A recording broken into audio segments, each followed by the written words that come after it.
Hello guys, Jason Noble here, and I wanted to talk about something that I've noticed in the fitness and sports industry for quite some time now, and I've recently become aware of more and more things related to this topic. That topic is the difference between training as a male and a female athlete. Alright, so to start out, we're going to go over basic general training as male and female athlete. Then, since my specialty is soccer, we will go into training the differences for male and female in soccer. So, to start off, what I see much of in the industry is there seem to be two different types of workouts and how they sell workouts. For the male, they sell extreme hardcore style workouts. And for the female, they sell easy workouts that anyone can do. Now, are either necessarily correct? Not really. I mean, it all depends. Everyone is their own individual, and not everyone would be ready for a hardcore workout. And most people can already do all these really easy workouts, and they don't push you hard enough. Now, there probably are some people that those are fine, but in my opinion, most of them, there are superior modes of working out. For example, I watched a video recently of a woman doing standing calf races with no weights for 5 minutes, and that was the entire workout. That is completely pointless. For one, your calves are made to carry far more than just your body weight. Each calf should be able to carry your body weight individually quite easily, yet both of them together. So doing that, it's really the only benefit you get from doing that is the calories you burn from it. And that being said, something like calf raises, you're barely moving anything in your body, so you're not even going to be anywhere near a cardio heart rate to burn that many calories. So it really is a completely pointless exercise. So this is what I'm going to say. And the best way I can say it is exactly how I heard Arnold Schwarzenegger say it in his modern encyclopedia for bodybuilding. More or less, training for a male and a female is exactly the same. And I'm going to go further on this. This goes for both cardio and performance in sports, as well as weight and strength training.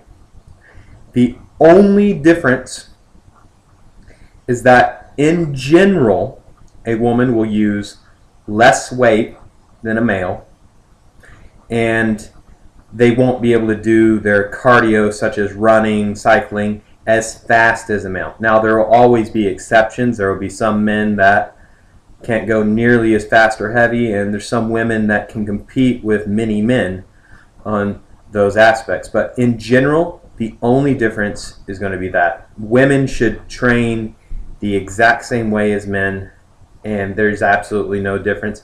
Also, I want to touch on this subject as far as weight training goes.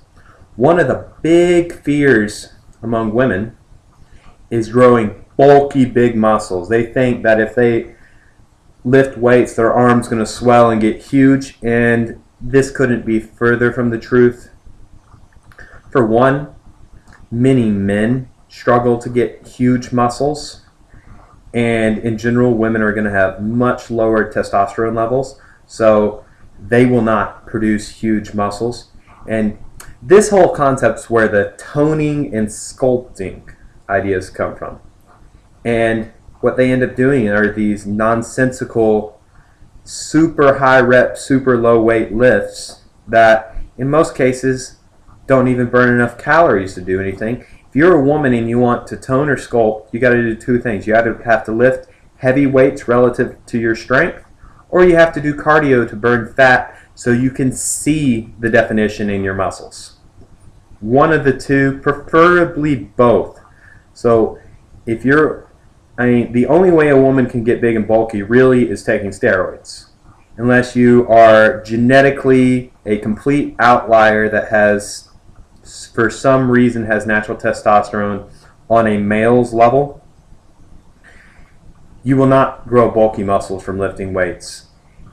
In fact, the only thing you will get most likely is this toned and sculpted physique, which is the goal for most women. So women should be doing the same things as men. They should squat, they should deadlift, they should press, they should row, they should do all that stuff. And their cardio should be the exact same as a male. The only difference is, in general, they will not be able to lift as heavy of weights, and they will not be able to run, bike, or do their cardio at as high of an intensity as the male athlete will be able to do. That is the only difference. Okay, so now we're going to move on to soccer. So soccer being a more specific training module, it's a little bit different, but it's still going to fall under the same principles in my opinion. Now, the men's game and the women's game have developed differently over the years, and much of that has to do with the women's game is still a fairly new game. It wasn't widely accepted around the world for nearly as long as the men's game. The men's game's been going since forever, basically. I mean, the first English First Division seasons date back to, I think, the 1800s. I would have to look that up, so don't call me out on that if I'm wrong. But the women's game, the earliest professional leagues were in the 2000s, I believe. I don't believe there were any professional leagues, and I'm not including national team. That's a little different than a typical professional league. But it hasn't been around as long, and much of that's the reason it's developed differently. So there are a few key differences I'm seeing in men's and women's soccer at the moment. At the moment, being an elite level athlete in women's soccer will get you further on that alone than it will in the men's game. In the women's game, there seems to be a bit of a larger gap in the athleticism of the players. So if you are an amazing athlete, you can get to the college level or maybe even the professional level much easier than you can in the men's game. In the men's game, what ends up happening is those elite athletes dominate at the youth level. Then once they reach either a higher level in youth soccer, college, or something else, everybody's at that elite athleticism level for the most part. So the players with superior technical skills and superior game intelligence end up winning out. As far as training goes, I think they should train exactly the same. I think emphasis should still be on mainly technical skills and learning how to play intelligently. I will emphasize that intelligence and technique can always beat out pure raw athleticism. It's just you have to work on them more, and they are harder to develop for many players. Now, one difference, though, between men's and women's soccer that I do think creates the difference in how athleticism is important.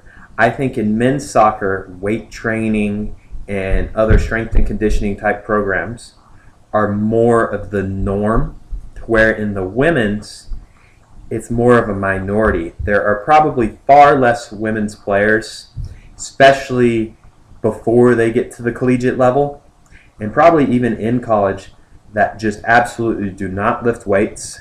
They do not train their bodies the way a male player would. A male player, it'd be extremely common for them, even in youth soccer levels, once they become a teenager, high school age player, to start weight training and start doing physical things to improve their physical athleticism. I think this is one difference, and I think more female players should start doing this because I think that would lower the gap in athleticism between the elite women's players and the average and lower women's players, because you would see more women reaching that elite level. Overall, though, they should train exactly the same. A men's soccer player's workout should look no different than a female soccer workout. Goes just for the general fitness as well. The only difference will be in the weight training. In general, the male athlete will lift more weight, and they'll do their exercises such as running at a faster pace. In general, that's the only difference. All right, guys, so that's my take on training, the differences between training for a male and female athlete. Got any questions? Leave it in the comments. Like and subscribe. Dislike it, I don't really care.